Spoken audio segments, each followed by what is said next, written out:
মুসলমানেরা যদি আমাকে ভালোবাসতে চায় তাহলে যেন আমার রসুলকে আগে ইত্তেবা করে ভালোবাসে, মানে আল্লাহু আকবার।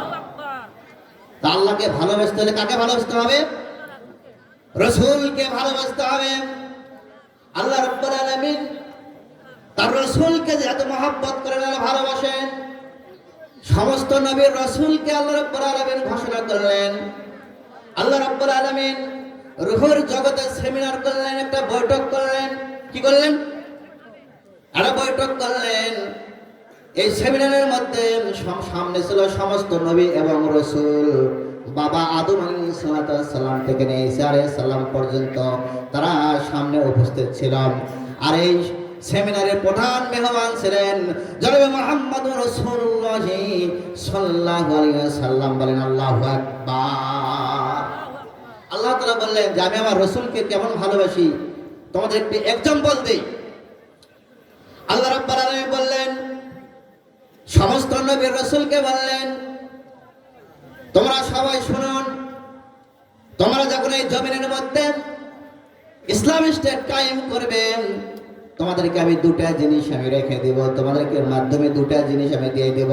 কটা জিনিস? দুইটা জিনিস আমি তোমাদেরকে দেব। এক নম্বর হচ্ছে সংবিধান, কোরআন, কিতাব দেব, আর জ্ঞান দেব। কি দেব?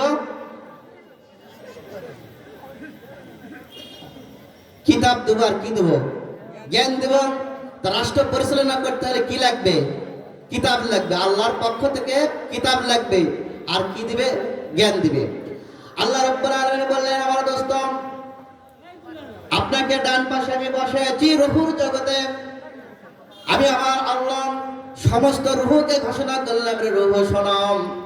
নবী রাসূলকে বললেন, শোনো, তোমরা জমিনের মধ্যে যখন যাবা আমার কিতাব নিয়ে যাবা আর ইলম নিয়ে যাবা, এবং দিন প্রচার করার সঙ্গে সঙ্গে যখন আমার রসুলের যখন আগমন ঘটবে তখন তোমাদের সমস্ত কিতাব মানসুখ হয়ে যায়, বাতিল হয়ে যাবে। তখন তোমাদের কাজ হলো জনাবে মুহাম্মদুর রাসূলুল্লাহ সাল্লাল্লাহু আলাইহি সাল্লামের প্রতি ঈমান আনতে হবে। বলেন আল্লাহু আকবার। তার রসুলের আগমন ঘটলে যতগুলো নবী রসুল এসেছে তখন সমস্ত নবীর রসুলের কিতাবটা মানসুখ হয়ে যাবে, বাতিল হয়ে যাবে। ইত্তেবা করতে হবে জনাবে মুহাম্মদ রাসূলুল্লাহ সাল্লাল্লাহু আলাইহি ওয়াসাল্লাম। এটা এক নম্বর শর্ত দিলেন। দুই নম্বর শর্ত দিলেন, আমার বন্ধুর প্রতি কি করবে? ঈমান রাখবে। এক।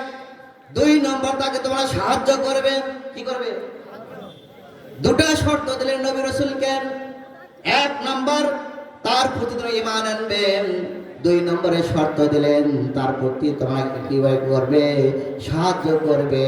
তোমরা কি আমার অঙ্গীকার গ্রহণ করেছ? সমস্ত রূহ করে বলল, আমরা অঙ্গীকার গ্রহণ করেছি। আল্লাহ রাব্বুল আলামিন বললেন, তোমরা আমার সাক্ষী থাকো, আমার পেয়ারা হাবিব।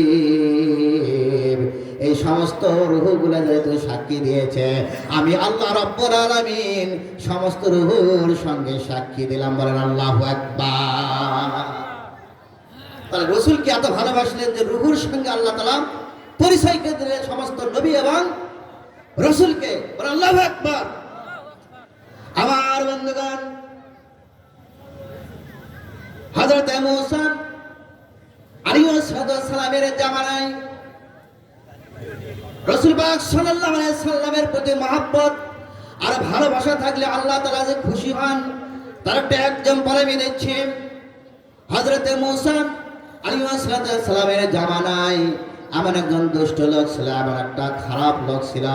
সেই খারাপ লোকটা ইন্তেকাল করার সঙ্গে সঙ্গে সমস্ত কম বেশিরা বলল, এই লোকটা অত্যন্ত খারাপ লোক, পাপিষ্ঠ লোক, তাকে ডাস্টবিনে ফেলে দিয়ে আসলো। কোথায়? খারাপ জায়গার লোক খারাপ জায়গায় রেখে দিয়ে আসলো। আল্লাহ রাব্বুল আলামিন ডাকতে বললেন, রে মূসা, অমুক জায়গায় অমুক স্থানে আমার এক পেয়ারা বান্দা ডাস্টবিনে পড়ে আছে। মূসা, ওই বান্দার নিকট তুমি চলে যাও রে মূসা। সেখানে যে তুমি তার জানাজা নামাজ আদায় করবে, সুন্দরভাবে গোসল করে দিবে এবং কাফন দাফন করে দিয়ে তুমি নিজে কবরস্থ করবে। বলেন আল্লাহু আকবার। মুসা আলাইহিস সালাম বললেন, হায় আল্লাহ তাআলা, এই সমাজের লোক তো জানে সে একজন খারাপ লোক, সে দুষ্ট লোক, তাকে সবাই ঘৃণা করত। এত বড় আপনি খুশি হয়ে গেলেন কি কারণে? আল্লাহ রাব্বুল আলামিন বললেন, মুসা, আমি যা বলছি সেই অনুযায়ী আগে তুমি কাজ করো। এবার হযরত মুসা আলাইহিস সালাম সেই জায়গায় গিয়ে ওই লোকটাকে উঠালেন, সুন্দরভাবে গোসল করাইলেন এবং কাফন পরায় দিলেন, জানাজার নামাজ আদায় করলেন, যিনি হাসতে কবরস্থ করে দিলেন। এবার ডাক দেয়া বলে, বাবু, জমিনের সমস্ত লোক জানে ওই লোকটা খারাপ, তার মতো আর খারাপ লোক নাই, তাকে আপনি মহব্বত করলেন কিভাবে আমি বুঝলাম না। আল্লাহ রাব্বুল আলামিন ডাক দেয়া বলে, মুসা, ওই লোকটা সবার চোখে খারাপ হলে আমার চোখে হচ্ছে ভালো। কারণ যখন ওই লোকটা ঘুমাইতে যেত, তাওরাত কিতাব যখন তেলাওয়াত করতাম, তাওরাত কিতাব তেলাওয়াত করার সঙ্গে সঙ্গে আমার হাবিবের নাম যে জায়গায় পেত, সেই জায়গায় বুকের সঙ্গে জড়িয়ে থেকে চুমা খাইত। আমি আল্লাহ রাব্বুল আলামিনের রহমতের জড়িয়ে যশ মেরেছে রে মুসা। আমি ওই বান্দাকে জীবনের সমস্ত গুনাহ মাফ করে জান্নাত দিয়ে দিয়েছি। বলেন আল্লাহু আকবার। আমার বন্ধুগণ, রাসূলের মহব্বত আর ভালোবাসা প্রকাশ করবে আপনার 3.5 বডির মধ্যে। 3.5 বডির মধ্যে আপনার রাসূলের মহব্বত আর ভালোবাসা আসে নাকি, সেটা প্রকাশ করবে রাসূলের সুন্নাত তরিকা আপনার জীবনটা পরিচালনা করছেন নাকি দেখেন। কি বলেন আমার বন্ধুগণ? হযরত মুসা আলাইহিস সালাম এক্সাম্পল দিয়ে দিলেন আল্লাহ তাআলার মাধ্যমে, যে মানুষের চোখে যদি খারাপ হয়, আল্লাহর চোখে যদি ভালো হয়, তাহলে আল্লাহ রাব্বুল আলামিন সেই বান্দার জন্য প্রিয় হয়ে যায়, সেই বান্দার আল্লাহকে আল্লাহ রাব্বুল আলামিন জান্নাত দিয়ে দেন। আল্লাহু আকবার। হযরত মুসা আলাইহিস সালাম থেকে শুরু করে নিন সমস্ত নবী রাসূল আমার রাসূলকে ভালোবেসেছেন। বলেন সুবহানাল্লাহ। সমস্ত নবী এবং রাসূলকে ভালোবেসেছেন কাকে? আমার রাসূলকে। হযরত মুসা আলাইহিস সালাম তুর পাহাড়ে কথা বলছেন, আল্লাহর সঙ্গে কথা বলছেন। আল্লাহ রাব্বুল আলামিন বলেন, মুসা, তোমাদেরকে আমি রূহুর জগতে আমার হাবিবের পরিচয় দিয়েছি, আবার তোমার নিকট আমি বলছি, শেষ জামানায় আমার দোস্ত জনাবে মুহাম্মদ রাসূলুল্লাহ সাল্লাল্লাহু আলাইহি সাল্লামের শুভ আগমন হবে। বলেন আল্লাহু আকবার। তুর পাহাড়ের পাশে একটা সাপ ছিল। কি ছিল? একটা সাপ ছিল। জনাবে মুহাম্মদ রাসূলুল্লাহ সাল্লাল্লাহু আলাইহি সাল্লামের কথা শুনেন ওই সাপের মধ্যে মহব্বত এসে গেল, ভালোবাসা এসে গেল। কি আসলো? মহব্বত আর ভালোবাসা এসে গেল। কথা যখন শেষ করলাম, সাপটা পিছনে পিছনে মুসা আলাইহিস সালামের নিকট গিয়ে বললেন, হুজুর, আপনি যে রাসূলের কথা বলছেন শেষ জামানায় জনাবে মুহাম্মদ রাসূলুল্লাহ সাল্লাল্লাহু আলাইহি সাল্লামকে আমি একটু দেখতে চাই।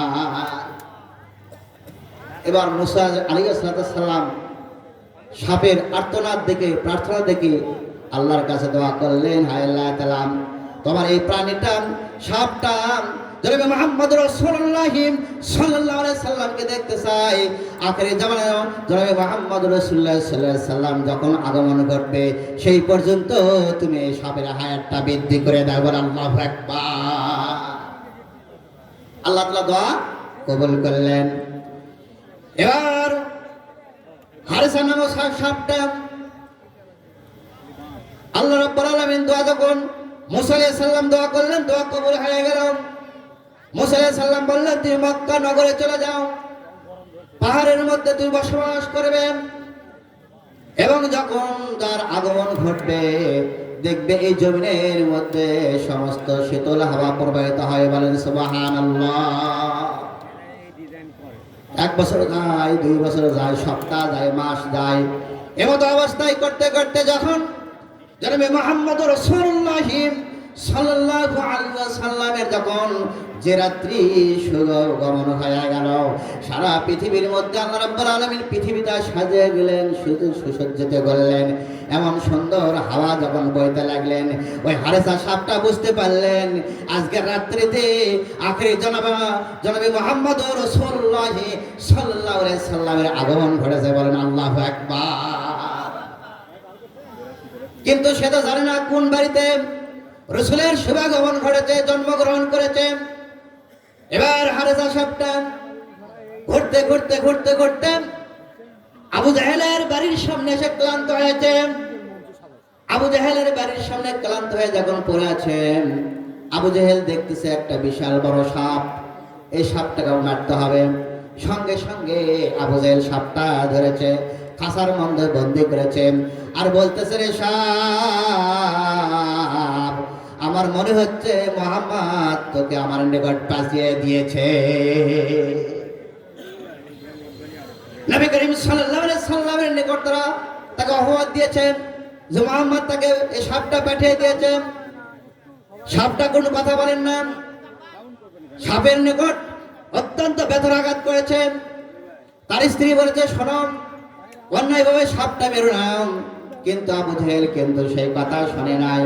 এক পর্যায়ে মেরে কি করেছেন, এবং মেরে তাকে সুন্দরভাবে এবং আগুন দিয়ে পুড়ে ছাই করে তিনি একটা পাতিলের মধ্যে রেখে দিয়েছেন। আর মক্কার লোকের নিকট বলেছে, দেখো মুহাম্মদ আমার নিকট যে সাপ পাঠিয়ে দিয়েছিল, সেই সাপটাকে আমি পুড়িয়ে ছাই করে এই পাতিলের মধ্যে রেখে দিয়েছি। যারা জ্ঞানী গুণী ব্যক্তি ছিল আবু জাহেলকে বলল, দেখো তুমি যে কথা বলছো, তুমি কি মুহাম্মাদের নিকট গিয়েছিলে? বলছে না। তাহলে তুমি এই জিনিসটা নিয়ে মুহাম্মাদের কাছে নিকটে তুমি চলে যাও। এবার আবু জাহেল পোড়া সাপের ছাই নিয়ে নবী করিম সাল্লাল্লাহু আলাইহি সাল্লামের নিকটে চলে গেলেন। যা বললেন, মুহাম্মদ তুমি যদি সত্য নবী হয়ে থাকো তাহলে বলে দাও এই পাতিলের মধ্যে কি রয়েছে। নবী করিম সাল্লাল্লাহু আলাইহি সাল্লাম সঙ্গে সঙ্গে বলে দিলেন, রে পাতিল, এই পাতিলের মধ্যে যা কিছু রয়েছে সঙ্গে সঙ্গে আল্লাহর হুকুমে বের হয়ে আসে। বলে আল্লাহু আকবার। এবার সঙ্গে সঙ্গে পোড়া ছাইয়ের ভিতর থেকে, পাতিলের ভিতর থেকে যখন সাপটা হুড় করে বের হয়ে আসলো, আবু জাহেল পালাতে শুরু করে দিল। কি আশ্চর্য ঘটনা!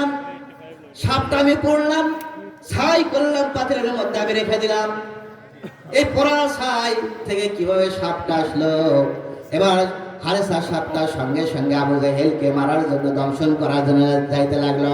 নবী করিম সাল্লাল্লাহু আলাইহি সাল্লাম রে সাপ বললেন, সাপ, আবু জাহেলকে তুমি ক্ষমা করে দাও, তুমি আমার নিকট চলে আসো। এবং হারেসা সাপ যখন নবী করিম সাল্লাল্লাহু আলাইহি সাল্লামের নিকট এসে বললেন, আসসালামু আলাইকুম ইয়া রাসূলুল্লাহ, আসসালামু আলাইকুম ইয়া হাবিবাল্লাহ। আল্লাহু আকবার।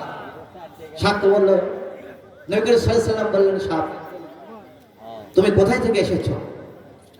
তোমার পুরো ঘটনাটা আমাকে বলো।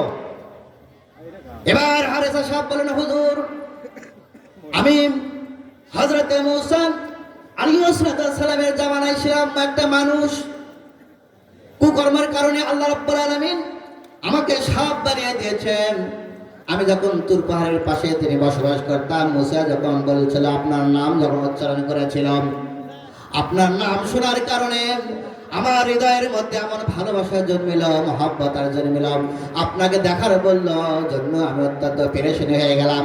আল্লাহর দরবারে বললাম, মুসা আলাইহিস সালাম বলে দিল, আল্লাহ আমাকে যেন হায়াত দেওয়া হয় শেষ জামানা পর্যন্ত। আল্লাহ রাব্বুল আলামিন আমাকে হায়াত দিয়েছে আপনাকে দেখার জন্য, এই জন্য আমি আপনার নিকট এসেছি। বলেন সুবহানাল্লাহ। নবী করিম সাল্লাল্লাহু আলাইহি সাল্লাম বললেন, সাপ, তুমি কি আমার নিকট থাকতে চাও না এখান থেকে চলে যেতে চাও? হারেসা সাহেব বললেন, হুজুর, আমি আপনার নিকটে সারাটা জীবন হয়ে থাকতে চাই। বলেন সুবহানাল্লাহ। রাসূলের মহব্বত আর ভালোবাসা যদি আপনার কলবের মধ্যে না থাকে, আপনার সারাটা জীবন যত ইবাদত বন্দেগী করবেন আল্লাহর দরবারে কখনো কবুল হবে না। কি কবুল হবে? কখনোই কবুল হবে না। নবী করিম সাল্লাল্লাহু আলাইহি সাল্লামের মহব্বত আর ভালোবাসা একটা আলাদা জিনিস। একটা বেদুইন এসে বললেন, ইয়া রাসূলুল্লাহ, ইয়া হাবিবাল্লাহ, ওই যে দূরে গাছ দেখা যায়, ওই গাছ যদি আপনাকে সাক্ষী দেয় তাহলে আপনার নিকট আমি রাসূল হিসেবে গ্রহণ করব। নবী করিম সাল্লাল্লাহু আলাইহি সাল্লাম বললেন, রে ইহুদি, তুমি ওই গাছের নিকট যা বলো যে তোমার হাবিব তোমার আমার নিকট আসতে বলেছে, তুমি ওই গাছের নিকটে যাও এবং যা বলো যে মুহাম্মদ সাল্লাল্লাহু আলাইহি সাল্লামের নিকট তোমাকে যেতে বলেছে। ইহুদি হতভম্ব হয়ে গেল। কি আশ্চর্য কথা! গাছের নিকট যে আমি কি বলবো, গাছ বলে রাসূলের নিকট হেঁটে আসবে। এবার ইহুদি গাছের নিকট যা বলল যে গাছ তোমাকে নবী করিম সাল্লাল্লাহু আলাইহি সাল্লাম যেতে বলেছে, সহিহ হাদিস। তখন ইহুদি বলার সঙ্গে সঙ্গে ওই গাছটা দুমড়ে মুছে, মানুষের মতো দুমড়ে মুছে শিকড় গুলো উঠে, মানুষ যেমন হাঁটি হাঁটি পা পা করে যখন নবী করিম সাল্লাল্লাহু আলাইহি সাল্লামের নিকট যখন এসে হাজির হয়ে গেল, ডাক দিয়ে বলল, আসসালামু আলাইকুম ইয়া রাসূলুল্লাহ, আসসালামু আলাইকুম ইয়া হাবিবাল্লাহ। গাছটা সালাম দিল, আল্লাহু আকবার। নবী করিম সাল্লাল্লাহু আলাইহি সাল্লাম বললেন, গাছ তুমি বলো আমি কে? রাসূল বললেন, গাছকে তুমি বলো আমি কে? এবার গাছটা অ্যানসার দিতেন যে আপনি হচ্ছে আল্লাহর রাসূল। কি? আপনি হচ্ছে আল্লাহর রাসূল। এবার ইহুদিকে বললে, দেখো গাছ সাক্ষী দিচ্ছে আমি হচ্ছে আল্লাহর পক্ষ থেকে এসেছি, রাসূল এবং নবী।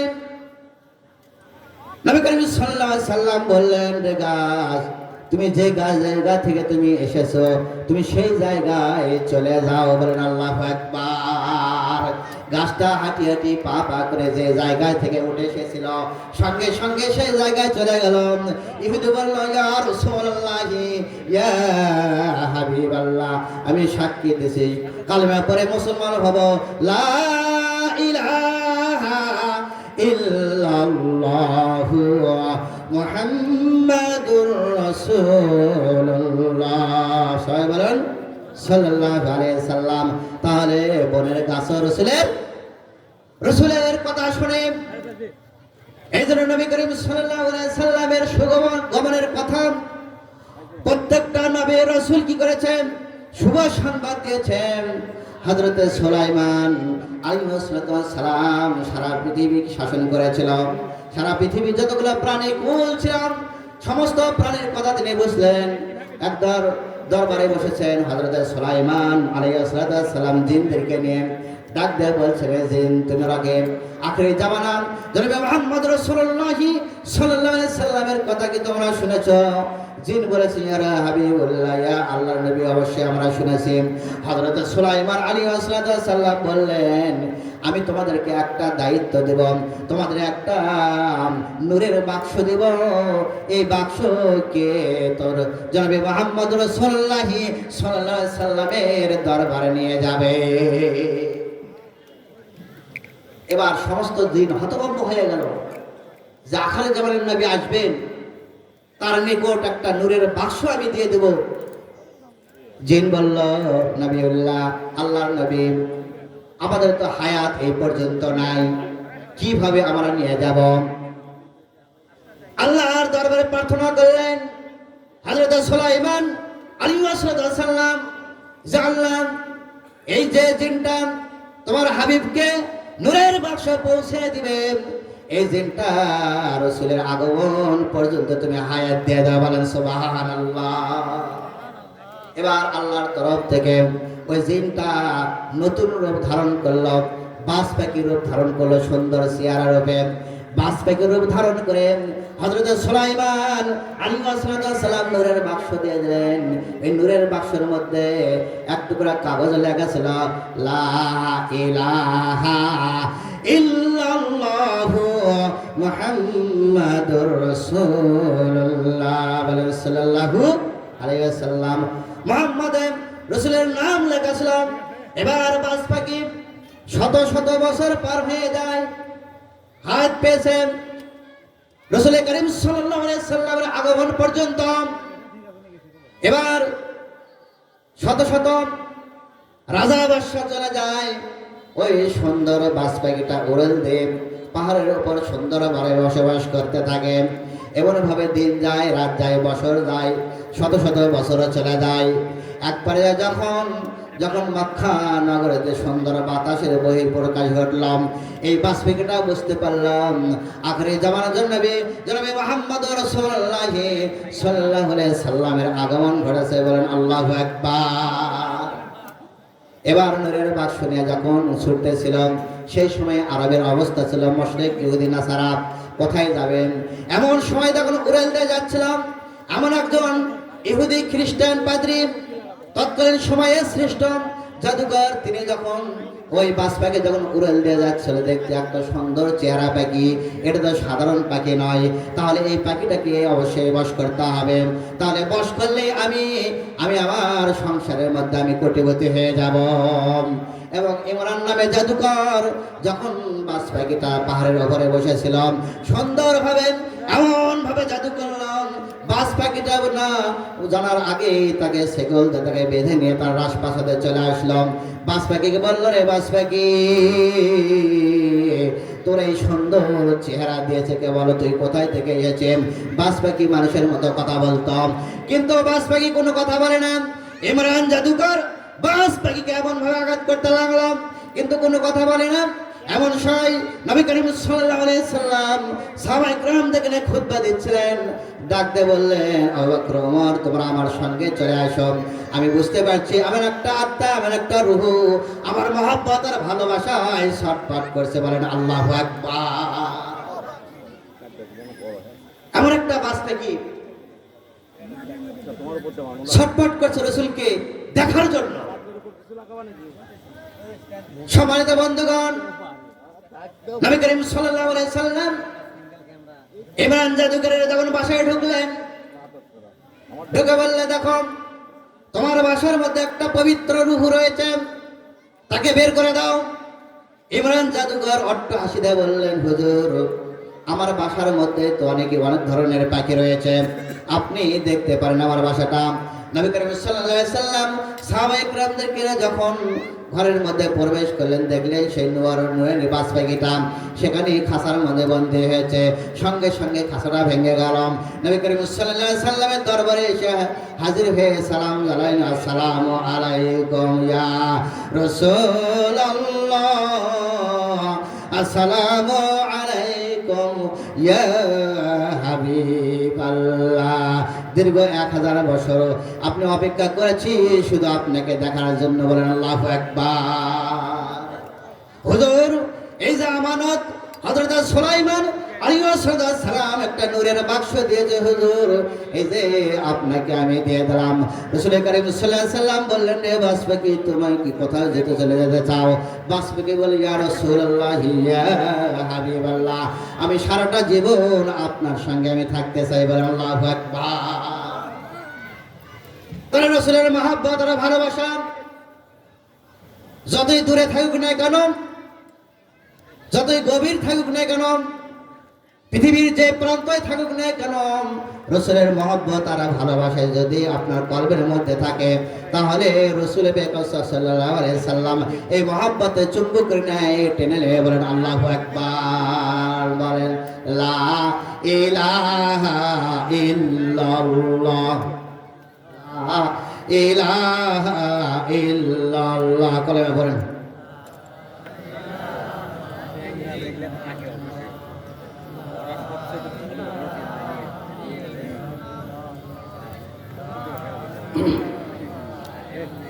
সম্মানিত বন্ধুগণ, ডান পাশে দাখিল মাদ্রাসার ময়দানে মহিলাদের জন্য ওখানে বসার ব্যবস্থা রয়েছে। যে সমস্ত মা বোনেরা রয়েছেন আমাদের ডান পাশে দাখিল মাদ্রাসার ময়দানে সেখানে উপস্থিত হবেন এবং সবাই সেখানে চলে যাবেন। আমার বন্ধুগণ, নবী করিম সাল্লাল্লাহু আলাইহি সাল্লামকে সাহাবায়ে কেরাম কেমন ভালোবাসতেন, জীবন্ত যেমন ভালোবাসতেন, নবী করিম সাল্লাল্লাহু আলাইহি সাল্লামের ইন্তেকালের পরেও তেমন ভালোবাসতেন। নবী করিম সাল্লাল্লাহু আলাইহি সাল্লাম খন্দকের যুদ্ধে যখন ক্ষুধার্ত অবস্থায় পেরেশানিতে ছিলেন, এই খন্দকের যুদ্ধে এমন